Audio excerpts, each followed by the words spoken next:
Me dá um ok aí que eu começo. Ok. Bom, então, boa noite. Essa aula, o tema de hoje é Ética em Pesquisa Clínica. Eu sou Renata Brum Martucci, nutricionista e pesquisadora no INCA, professora da UERJ, membro fundador da Sociedade Brasileira de Nutrição Oncológica, e hoje estou aqui como professora e representante da nossa Sociedade Brasileira de Nutrição Oncológica. Essa aula faz parte do curso de capacitação em pesquisa clínica para nutricionistas, onde 3 aulas já foram disponibilizadas.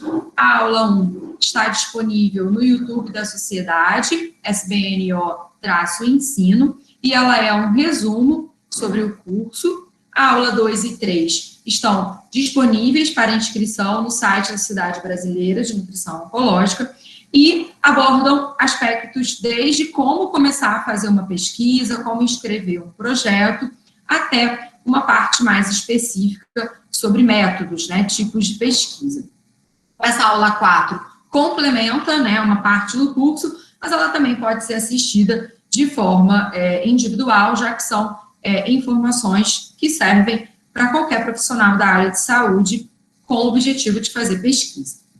Esse é o programa da aula. Então, vamos conversar um pouco sobre histórico, legislação, boas práticas, termo de consentimento livre e esclarecido, dicas de como preencher a plataforma Brasil e considerações finais. Então, só para a gente começar, ética é a concepção dos princípios que eu escolho, e moral é a sua prática. Essa é uma frase do Mário Sérgio Cortella. Eu queria que vocês pensassem um minutinho sobre a possibilidade, né, do ponto de vista ético, de executar o seguinte projeto, onde o objetivo é estudar a história natural de uma doença X e a metodologia recrutar pessoas com doença X e observar uma doença que se desenvolve naturalmente sem tratamento. Vocês acham que, do ponto de vista ético, esse estudo ele é viável? Você negar um tratamento para uma doença apenas para conhecer como que ela se desenrola? É óbvio que isso não é ético, isso é um absurdo, mas isso já aconteceu. Tá? Então, esse é o caso Tuskegee, em 1932, no estado do Alabama, 400 negros com sífilis foram recrutados para participarem de uma pesquisa de história natural da doença, e foram deixados sem tratamento. Eu chamo a atenção que a penicilina, ela foi descoberta em 1928. Em 1972, a pesquisa foi interrompida após denúncia do New York Times, então aqui a gente tem uma cópia da manchete do New York Times, dizendo que esses pacientes ficaram 40 anos sem tratamento, e apenas 74 pessoas, então, permaneceram vivas após esse período. Existem vários casos na literatura, como, por exemplo, uma pesquisa de vacina, onde as crianças foram vacinadas sem consentimento de suas mães, e muitos outros casos. E, historicamente falando, o caso mais emblemático é o caso da Segunda Guerra Mundial, que durou de 1938 a 1945, onde médicos nos campos de concentração fizeram várias experiências com os judeus, e tanto os nazistas quanto os médicos foram julgados pelo Tribunal de Nuremberg, por um julgamento que durou quase 4 anos, e esses homens, então, foram julgados por crimes de guerra e contra a humanidade, e dentre esses, 23 eram médicos, que, claro, feriram todos os juramentos possíveis, né, que um médico possa ter feito durante a sua formação, e esse julgamento, então, começou, dos médicos especificamente, né, em 46 e terminou em 47, e daí, então, surgiu o Código de Nuremberg, em 1947, que foi, então, o primeiro documento reconhecido mundialmente com o objetivo de reconhecer o paciente, o voluntário, como dar voz, né, dar voz à vontade desse paciente de participar ou não de uma pesquisa. Continuando, a gente tem, então, outros pontos importantes. Então, em 1948, a Declaração Universal dos Direitos Humanos. Em 1964, a primeira declaração de Helsinki, que foi obtida, né, na Assembleia Médica Mundial, e suas posteriores versões, 75, 83, 89, 96, 99, 2000, 2008 e 2013. É importante falar que o Brasil não assinou a Declaração de Helsinki a partir de 2008, porque na Declaração de 2008, né, na atualização de 2008, abriu-se o precedente para que o grupo placebo de intervenções ficasse sem tratamento. E aí o Brasil se recusou a assinar, e atualmente o Brasil ainda não voltou a assinar e não compartilha a Declaração de Helsinki, embora seja o documento mais conhecido pelo mundo. Em 1974, o relatório Belmonte, que então estabeleceu, né, os princípios da bioética, né, que é uma palavra que surgiu na década de 70, juntando então a questão das ciências humanas, da ética, com a questão dos estudos biomédicos, né? Então, esse termo bioética e os seus 3 princípios. Respeito, né, o princípio da beneficência e da justiça. No Brasil, a gente tem o Conselho Nacional de Saúde, que dentro do Conselho Nacional de Saúde é que está o Conselho Nacional de Ética em Pesquisa. Então, a gente tem 3 legislações, né, uma em 88, uma em 96 e a mais atual, de 2012, que revogou a resolução do Conselho Nacional de Saúde e estabelece, então, atualmente, as normas éticas que regulamentam os estudos envolvendo seres humanos em território nacional. Então, é claro que a legislação ela é muito maior do que isso, ela deve ser citada em todos os projetos de pesquisa que envolvem seres humanos. Resumidamente, esses são os principais pontos: respeito ao participante da pesquisa, assegurando sua vontade por intermédio de manifestação expressa, livre e esclarecida. Então, a necessidade do termo de consentimento livre e esclarecido. O participante tem todo o direito de conhecer os objetivos da pesquisa e só participa se ele quiser, sem que isso afete o tratamento ou, enfim, qualquer situação onde esse voluntário esteja envolvido. A ponderação entre riscos e benefícios, comprometendo-se com o máximo de benefício e mínimo de danos e riscos. Então, a gente entende que toda pesquisa tem um risco, nem que seja preencher um questionário, a pessoa pode, alguma pergunta do questionário pode afetar essa pessoa, seja de forma psíquica ou de uma forma cultural. Então, a pesquisa, para ser considerada ética, os benefícios eles têm que ser maiores do que os riscos, e os riscos minimizados. A garantia que os danos previsíveis serão evitados. Então, por exemplo, um paciente que vai fazer uma coleta de sangue, e aí o braço pode ficar roxo, pode ter um hematoma. Então, todos os cuidados têm que ser tomados para que isso seja evitado. Ou, por exemplo, se o paciente vai precisar ir até o centro de pesquisa mais vezes, tem que ser previsto pagamento, né, de passagem ou de alimentação, caso seja necessário. E a relevância social da pesquisa e fundamentação científica. Então, a pesquisa ela tem que fazer bem para a sociedade, trazer um retorno para a sociedade. E qual pesquisa eu tenho que submeter ao CEP? Todas as pesquisas envolvendo seres humanos, direta ou indiretamente, tem que passar por um comitê de ética em pesquisa.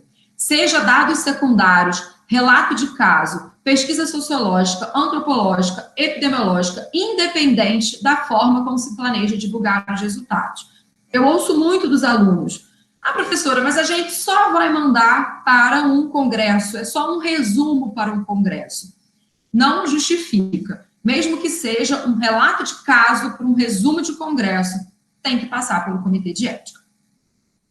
E o que são boas práticas clínicas, né? As boas práticas clínicas são um conjunto de medidas específicas para ensaios clínicos com intervenção, estudos internacionais e multicêntricos, para que você tenha a padronização dessa intervenção e que esses dados possam ser utilizados e comparados. Então, boas práticas clínicas são um conjunto de normas e orientações éticas e científicas para desenho, condução, registro e divulgação de ensaios clínicos.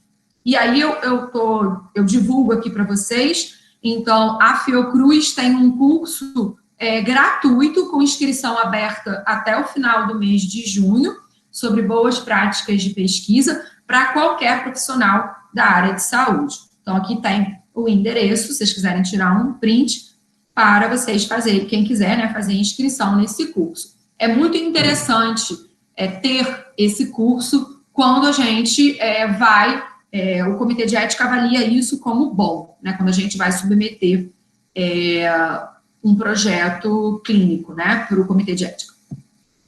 O termo de consentimento livre e esclarecido, ele é obrigatório quando esse trabalho, né, vai envolver seres humanos. Existem algumas exceções, que eu vou falar depois. Então, geralmente, tem um texto inicial, sempre na primeira pessoa, onde o voluntário ele é informado que ele está sendo convidado para participar de uma pesquisa, mas que ele tem que ler todo o termo de consentimento, tem que tirar todas as dúvidas e só depois ele deve assinar.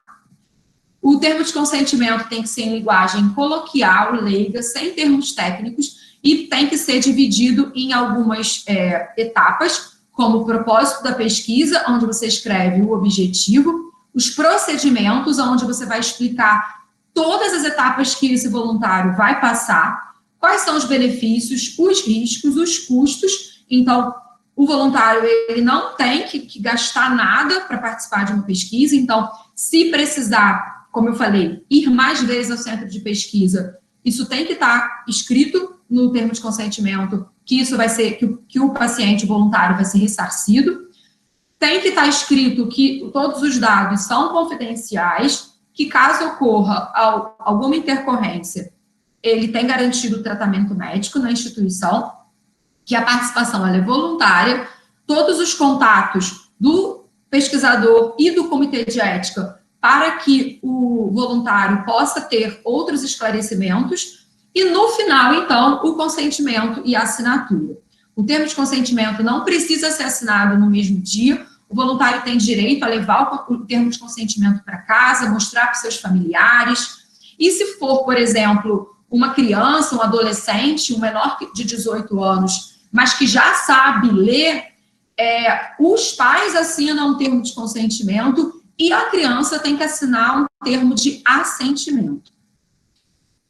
Então, como que a gente começa, né? Então, a primeira coisa a se fazer é fazer o cadastro do seu currículo Lattes no site do CNPq e fazer o cadastro na plataforma Brasil. Então, hoje, todos os comitês de ética do Brasil estão concentrados numa plataforma online que é a chamada Plataforma Brasil. Aqui também eu mostro para vocês, a Plataforma Brasil, então, ela está dentro, né, do Conselho Nacional de Saúde, e existe, então, um manual do pesquisador, que foi de onde eu tirei as informações que eu vou mostrar para vocês, que está disponível para também baixar, né, para vocês terem o PDF com vocês, tá? Então, a Plataforma Brasil, ela tem essa cara, então, a primeira coisa a se fazer é fazer o cadastro. Então, aqui do lado direito da tela, vocês vão clicar em cadastre-se. E vocês têm que ter o currículo, um documento digitalizado e uma foto. E aí, é muito importante, além, claro, de preencher todo o cadastro, com as suas informações pessoais, eu chamo a atenção dessa parte de vínculo institucional. Você tem que colocar de onde você é, qual é a sua instituição. Essa instituição que você coloca aqui, quando você submeter o teu projeto de pesquisa, ela vai ser a instituição proponente. Então, muito cuidado, use o CNPJ para evitar erros, porque tem o nome da instituição que você se vincula, tem que ser o mesmo nome da instituição aonde você vai submeter o seu projeto, para evitar erros, tá? E você pode colocar mais de um vínculo, caso você tenha mais de um vínculo. Se a instituição não estiver cadastrada, se for, por exemplo, um hospital pequeno, uma clínica que não está cadastrada, que não tem comitê de ética próprio, você pode solicitar o cadastro da instituição. Então, na página principal, você entra aqui na aba pesquisador e você solicita o cadastro da instituição. E aí, o Comitê Nacional de Saúde vai cadastrar essa instituição e vai, então, estabelecer qual é o comitê de ética mais próximo para que os projetos possam ser avaliados. Então, os projetos podem ser encaminhados para o comitê de ética de uma universidade ou para o comitê de ética da Secretaria Municipal de Saúde, tá? Então, não existe essa, minha instituição é muito pequena, meu hospital é muito pequeno, eu nunca vou conseguir fazer a minha submissão na Plataforma Brasil. Mentira, tá? A gente pode cadastrar uma instituição. E aí, como a gente viu, né, na aula 2 do curso, o ideal é você fazer o projeto num editor de texto com as mesmas divisões da Plataforma Brasil, e aí depois você vai copiar e colar para a Plataforma Brasil, tá? Então, quais são esses tópicos que a gente já viu na nossa aula 2? É o título do projeto, o desenho do estudo, os descritores, o resumo, uma pequena introdução, a hipótese, o objetivo geral, os objetivos específicos, a metodologia proposta com critério de inclusão e exclusão, a metodologia de análise de dados, que a gente vai ver isso nas próximas aulas, que é a análise estatística, os riscos, os benefícios, os desfechos primários, secundários, o tamanho amostral, o TSLE ou a justificativa para ausência de TSLE, que é possível no caso de estudos retrospectivos, o cronograma, o orçamento, que é obrigatório, mesmo que seja para comprar uma resma de papel, um pendrive, tem que ter orçamento, e a bibliografia. Então, quando a gente vai submeter um projeto para o comitê de ética, é interessante que a gente, antes, né, a gente tenha no projeto um parágrafo sobre questões éticas, dizendo que a gente está seguindo a resolução 46612 e que a gente vai assegurar todas aquelas condições previstas e que o participante só será incluído após a leitura, compreensão e assinatura do termo de consentimento. Não é certo dizer, eu já vi alguns projetos dizendo que está seguindo a Declaração de Helsinki. Atualmente, como eu falei, o Brasil não é signatário da Declaração de Helsinki. Então, o certo é colocar a nossa resolução 46612. E aí você vai, então, entrar lá na sua página da Plataforma Brasil e vai cadastrar um novo projeto. Você vai clicar no Nova Submissão. São 6 passos que eu vou mostrar para vocês. Então, a primeira coisa é os dados, né, do pesquisador responsável, que tem que ter cadastro na Plataforma Brasil, e aí, automaticamente, ele puxa a instituição proponente. Toda a equipe tem que ter cadastro na Plataforma Brasil, e você pode eleger um assistente, que é alguém que vai poder ter acesso à Plataforma Brasil e te ajudar no processo de preenchimento ou de resposta do parecer.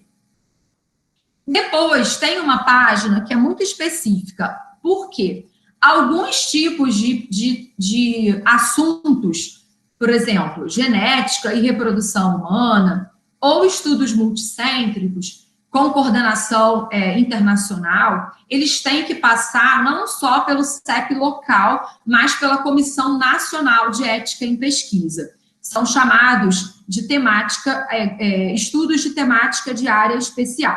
Tá? Na nossa área, a gente vai usar aqui, né, a grande área 4, que são as ciências da saúde.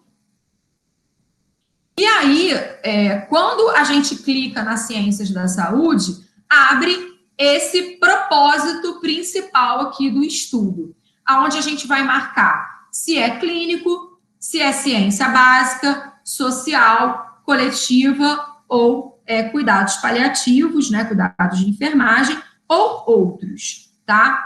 Na maioria dos casos de estudos observacionais ou de intervenção, a gente vai optar por marcar a opção clínico.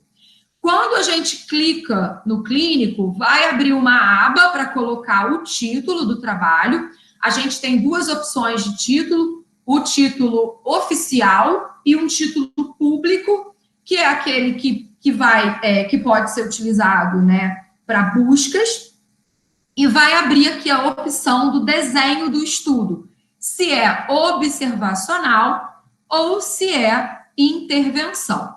Se for intervenção, a gente vai ter, aqui na verdade, se for observacional ou se for intervenção, a gente vai ter que dizer o que a gente está estudando. Então, eu estou estudando câncer gástrico, eu estou estudando desnutrição, você vai ter que colocar aqui o que você está estudando, né? Qual é o objeto da sua investigação.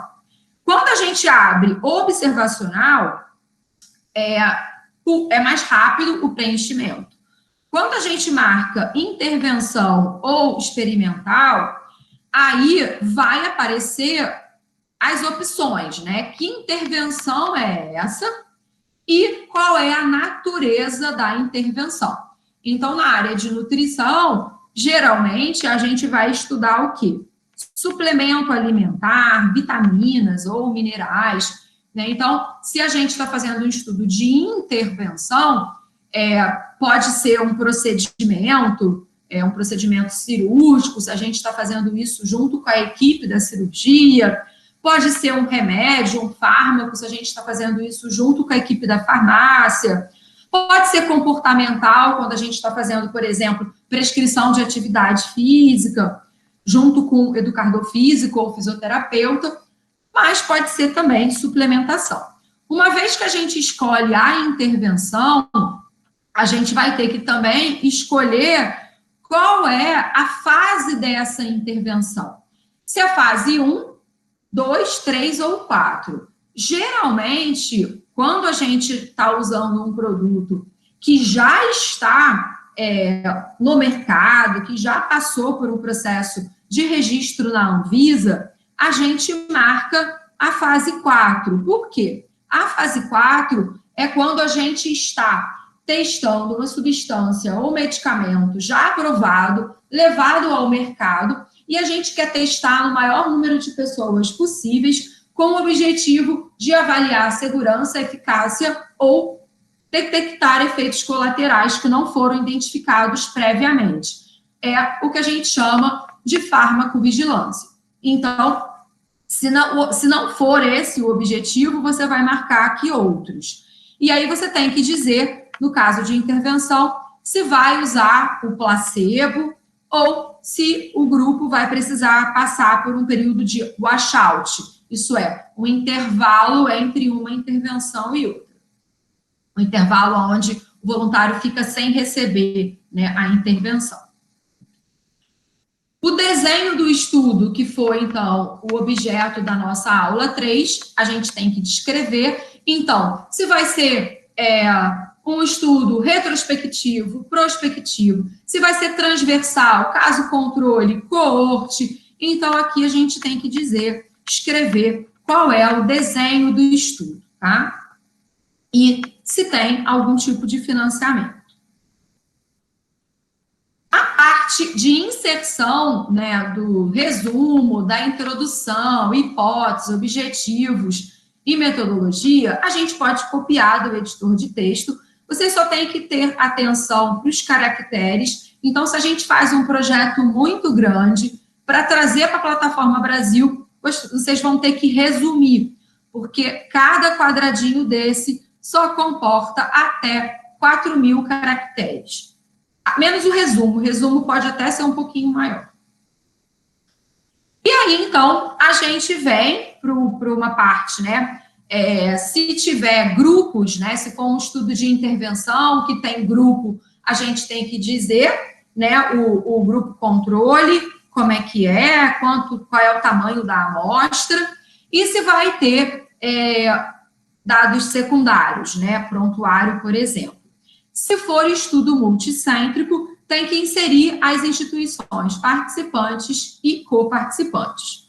Participantes são aquelas que fazem as mesmas observações e intervenções que a instituição principal, e coparticipantes são aquelas que fazem apenas uma ou outra intervenção do estudo.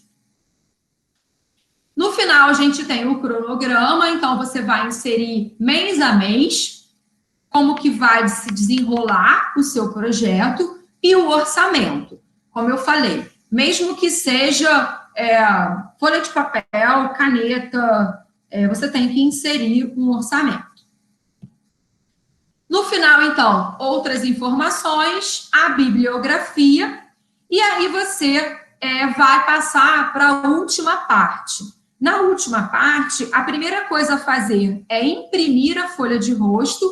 A folha de rosto, ela tem que ser assinada pelo pesquisador e pelo responsável pela instituição, ela tem que ser escaneada e anexada.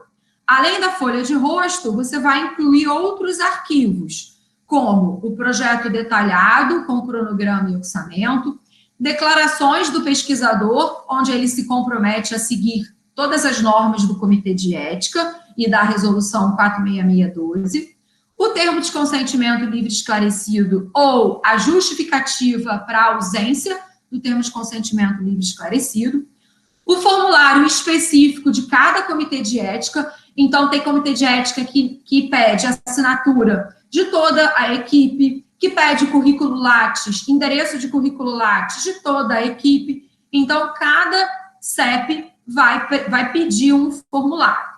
Esses documentos, então, vão ser anexados, né, de preferência em PDF ou no Word, e você, então, passa para a última página, aonde você tem que optar por manter o sigilo do projeto, por qual prazo, né, se você quer o sigilo, por qual prazo que esse sigilo é necessário.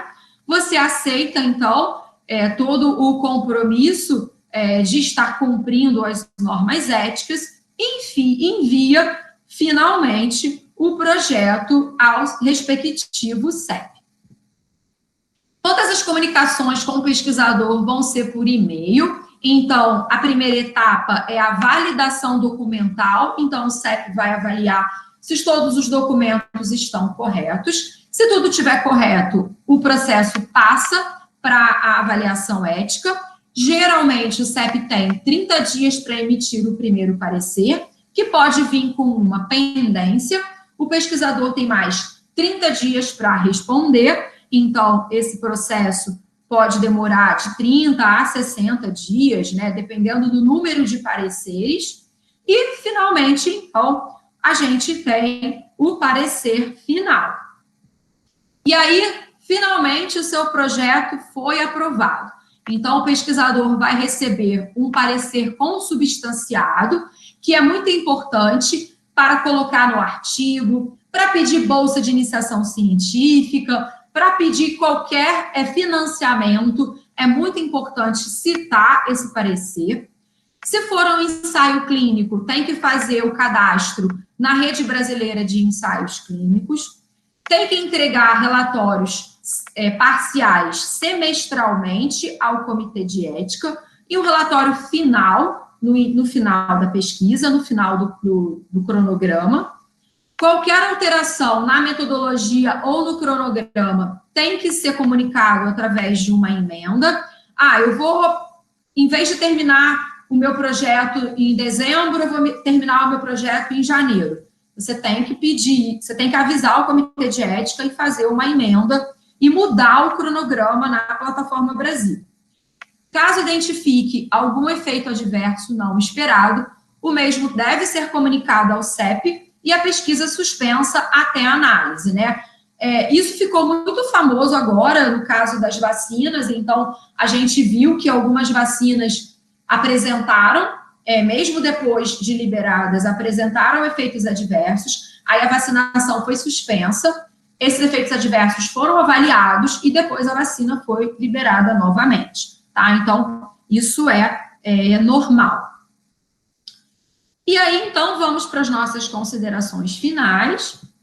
Então, o que a gente tem que fazer? Enviar o projeto para o Comitê de Ética com antecedência em relação ao seu cronograma. Então, não adianta eu enviar um cronograma, por exemplo, a gente está no final de junho, né, em junho, na verdade. Não adianta eu dizer que eu vou começar o meu projeto em julho, porque não vai dar tempo de ser avaliado pelo Comitê de Ética e de você responder às possíveis pendências. Então, mande para o Comitê de Ética com pelo menos um intervalo de 60 dias para começar o projeto. Revise os critérios de exclusão antes de convidar o voluntário. Então, imagina, você submete o voluntário a todo o questionário, a toda a avaliação, e aí no final descobre que ele tem um critério de exclusão e que ele não precisava passar por tudo isso. Isso é extremamente antiético, tá? Então, revise todos os critérios de exclusão antes de convidar um voluntário.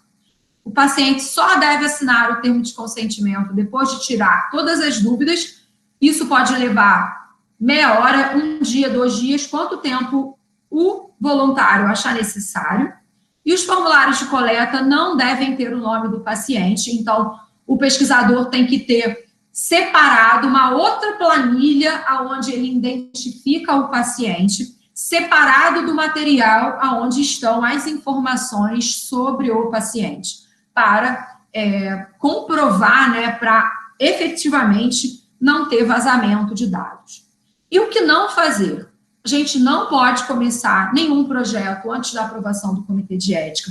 Não podemos omitir informação ao voluntário. Então, por exemplo, a história de tirar sangue. Mas tem algum risco tirar sangue? Não, fica tranquilo, não tem risco nenhum. Aí o paciente vai tirar sangue e fica com hematoma no braço. Então, não omita nada. Não colete informações antes da assinatura do termo de consentimento. E em caso de desistência do voluntário, mesmo que ele já tenha participado de alguma etapa da pesquisa, ele pode desistir a qualquer momento. E se ele desistir, você não pode utilizar nenhuma das informações que já foram coletadas. Ele tem que ser excluído. Conclusão: seja ético, faça a sua parte. Seja ético sempre, com amor e dignidade. Seja ético no trabalho, na vida, até a eternidade. Eu estou disponível para perguntas, seja agora, né, ao vivo, seja pelo chat, seja por e-mail. Nas redes sociais, eu estou no Instagram e no LinkedIn como Renata Bruno. Muito obrigada pela atenção de vocês.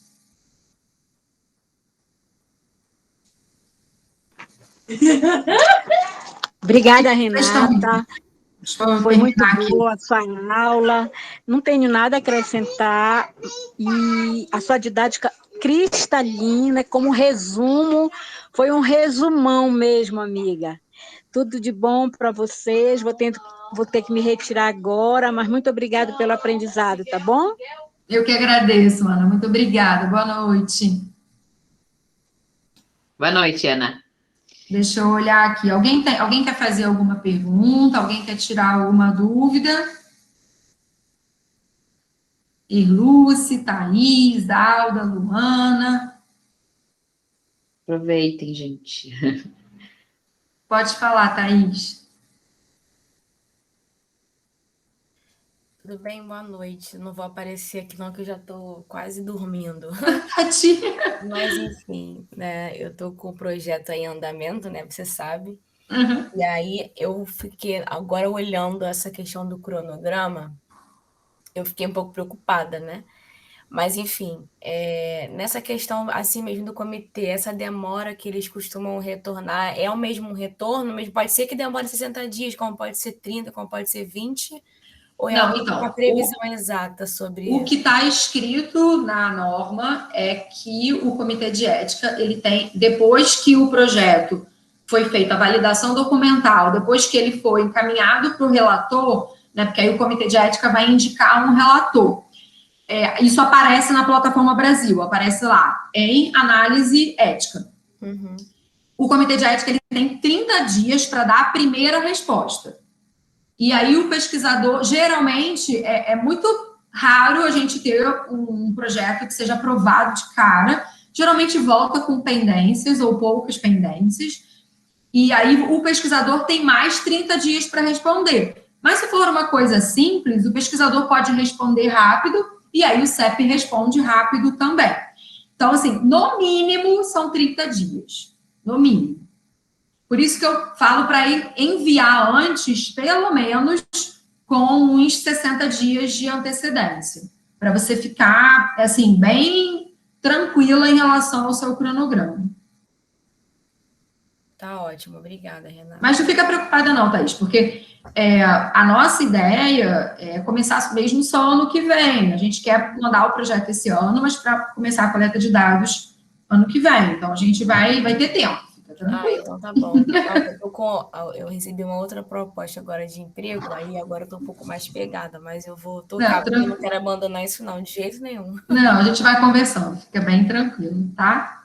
A Luana, Luana escreveu aqui, obrigada, Luana. O que você precisar, tá? Pode acessar, pode mandar e-mail, fica à vontade. Depois a gente vai colocar a aula no YouTube, e aí depois eu vou fazer também uma divulgação disso. Isso, o Erlúcio está perguntando sobre quem vai financiar o projeto. Então, se for um custo baixo, como eu falei, papel, caneta, pendrive, você tem a opção de colocar financiamento próprio. Então, quando você coloca financiamento próprio, isso quer dizer que é o próprio pesquisador que vai arcar com aquele custo, né? Com a resma de papel, com o pendrive, seja o que for. Para projetos que, por exemplo, tem que pagar a passagem do voluntário, o lanche do voluntário, que aí você precisa de um volume maior, aí geralmente é necessário um patrocinador. E aí o patrocinador ele tem que emitir um documento se comprometendo a patrocinar e a ajudar no desenvolvimento do projeto. Mas para orçamentos mais curtos, é só colocar financiamento próprio. Não tem problema nenhum. Renata, ela perguntou aqui, mesmo sendo uma revisão. Renata, eu queria te agradecer e te parabenizar e na verdade, me chamou a atenção uma coisa que eu não tinha prestado muita atenção.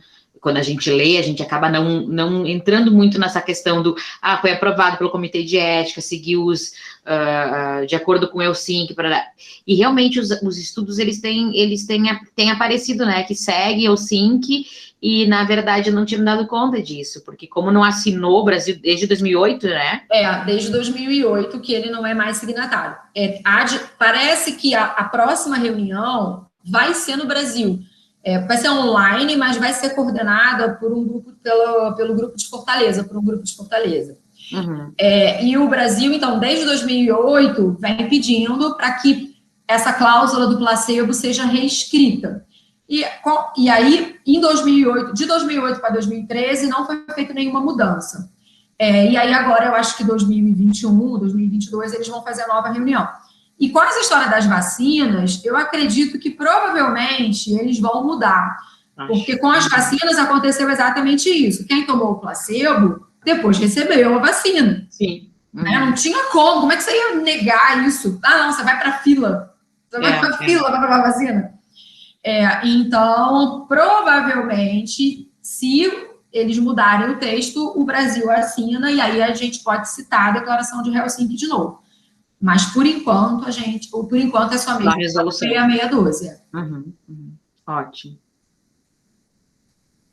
Então, tá, né? Eu acho que trabalho de revisão, se for feito só um trabalho de revisão bibliográfica, você vai pegar outras fontes, não precisa submeter ao comitê de ética, não, tá? É só se você for refazer alguma reabordagem com os pacientes, tá? Só para deixar isso claro.